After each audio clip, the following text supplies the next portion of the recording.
अस्सलामुअलैकुम दोस्तों, welcome back to our channel find Urdu. Morning morning का मतलब है शिकायत करना या दर्द में कराहना।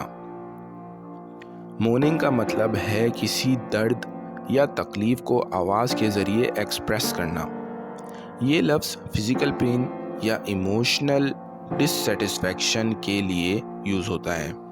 कभी कभी मोर्निंग का मतलब अननेसेसरी कंप्लेंट्स भी होता है।